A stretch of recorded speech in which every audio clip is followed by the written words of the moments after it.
여러분, 당뇨 환자분들이 가장 무서워하는 것이 뭔가요? 바로 식후혈당 스파이크인데요. 밥 한 공기만 먹어도 혈당이 200에서 300까지 치솟는 분들이 계십니다. 그런데 오늘 제가 알려드릴 방법으로 기장밥을 드시면 다음날 아침 공복혈당이 놀랍게 안정될 수 있습니다. 오늘 영상에서는 기장밥에 이 특별한 재료가 어떻게 혈당을 뚝 떨어뜨리는지 알려드리겠습니다. 또한 혈당 조절 효과를 극대화하는 섭취 방법과 시너지 효과를 내는 식품 조합까지 모두 공개할 예정이니까요. 끝까지 놓치지 마세요. 안녕하세요. KK 건강입니다. 여러분은 식사 어떻게 하시나요?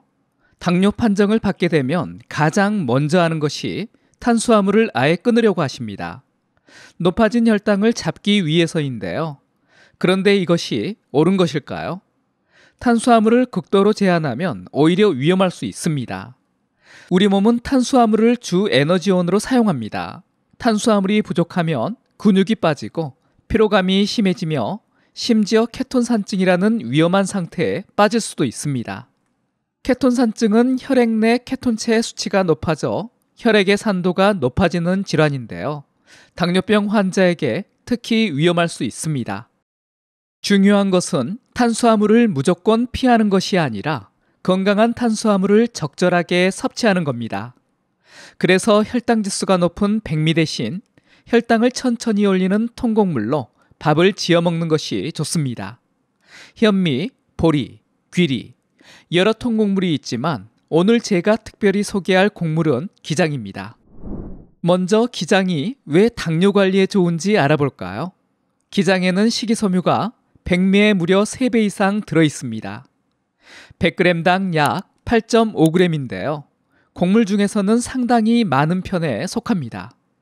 여기에 마그네슘이나 칼륨 같은 미네랄도 풍부한데요. 특히 마그네슘은 인슐린 신호 전달을 개선하고 칼륨은 췌장의 인슐린 분비를 도와줍니다. 비타민 B군도 풍부한데요. 탄수화물을 에너지로 전환하는 과정을 촉진시켜 혈당이 쌓이는 것을 막아줍니다. 더 주목해야 할 성분들도 있는데요. 첫 번째는 베타글루칸이라는 수용성 식이섬유입니다. 이 식이섬유가 혈당 흡수 속도를 현저하게 늦춰줍니다. 이 성분은 소장에서 젤 형태로 변해 당분이 혈액으로 흡수되는 속도를 조절합니다. 두 번째는 강력한 항산화 작용을 하는 폴리페놀 성분입니다. 이게 왜 중요하냐면요. 당뇨인들은 정상인보다 훨씬 많은 양의 활성산소를 만들어냅니다. 이 활성산소가 인슐린 저항성의 주요 원인인데요. 폴리페놀이 이를 개선시켜 인슐린이 제대로 기능하도록 돕습니다. 세 번째는 저항성 전분이 풍부합니다. 이 전분은 소장에서 소화되지 않고 대장까지가 유익균의 먹이가 되는데요. 유익균이 늘어나면 단수의 지방산이 생성되고 이것이 혈당 조절 호르몬인 GLP-1 분비를 촉진시킵니다. 마지막은 필수 아미노산이 균형 있게 들어있습니다. 단백질을 구성하는 이 필수 아미노산은 혈당을 안정적으로 유지하는 데 좋습니다.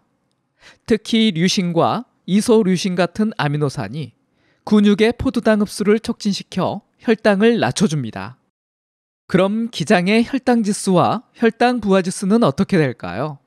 먼저 혈당 지수는 백미가 약 80 정도로 굉장히 높은 편인데 기장은 52 정도로 중간 수준입니다. 혈당 부하 지수 역시 백미의 절반 수준이니까요. 결론은 기장이 혈당 관리에 훨씬 유리하다는 겁니다.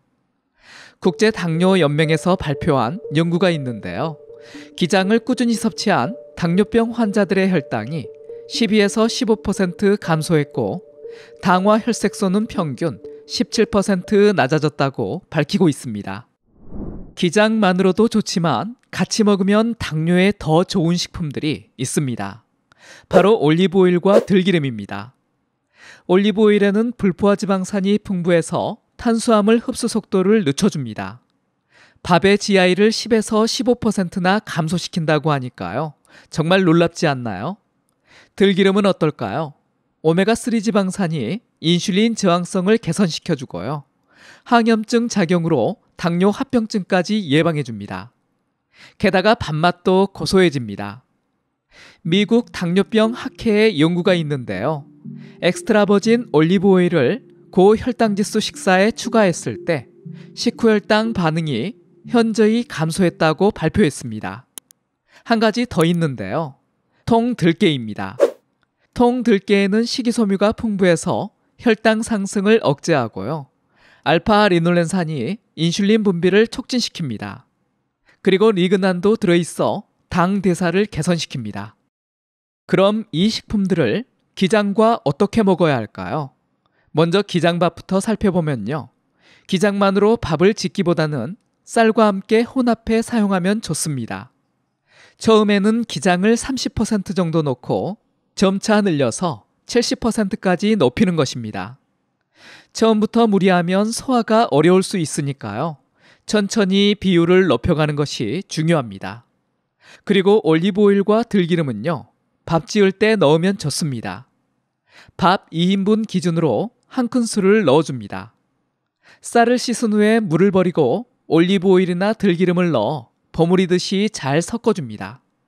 이렇게 하면 쌀에 코팅이 돼 혈당 관리 효과를 더 높입니다.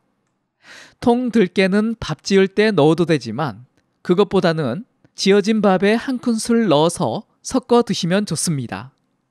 통으로 섞어도 되고요. 갈아서 뿌려도 되는데요.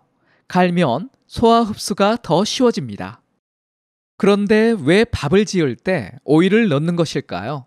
그 이유는 먼저 쌀의 전분 구조가 변합니다. 오일이 쌀 표면을 코팅하면서 전분이 물과 만나 급격히 팽창하는 것을 막아줍니다. 이렇게 되면 소화 효소가 전분을 분해하는 속도가 느려져 혈당이 천천히 오르게 됩니다. 다른 이유는 저항성 전분이 증가합니다. 오일과 함께 조리된 쌀은 식으면서 더 많은 저항성 전분이 형성됩니다. 이렇게 드실 때 꼭 알아야 할 주의사항도 있습니다. 기장 비율을 높이면 소화불량이나 복부팽만이 생길 수 있습니다. 천천히 늘려가는 것이 좋습니다. 그리고 적정량을 꼭 지켜줘야 하는데요. 오일은 정해진 양만 사용하고 통들깨도 한 공기당 한 큰술 이내로 넣어야 합니다. 과하면 칼로리가 너무 높아질 수 있습니다. 가장 중요한 것, 개인차를 고려해야 합니다. 혈당 반응은 사람마다 다 다르니까요. 자가 혈당 측정으로 본인에게 맞는 비율을 찾아야 합니다. 당뇨 효과를 더 높이는 방법이 있는데요. 밥 지은 후에 한 김 식혀서 드시는 것입니다. 그러면 저항성 전분의 양이 늘어납니다. 냉장 보관 후에 재가열해 드시면 좋습니다. 식사 순서도 중요하죠. 채소 먼저 드시고 단백질, 기장밥 순으로 섭취하면 혈당 상승을 더 완만하게 만들 수 있습니다. 어떠셨나요? 기장밥에 올리브오일이나 들기름, 통들깨를 넣으면 혈당 관리에 최고였습니다. 그냥 쌀밥만 드시지 마시고 기장밥으로 드셔보는 것은 어떨까요? 꾸준히 실천한다면 공복혈당과 당화 혈색소가 분명 좋아질 겁니다. 여러분도 한번 드셔보세요. 이번 영상이 도움이 되셨다면 다른 분들에게도 공유해 주시고요. 구독하기, 좋아요 눌러주세요. 감사합니다.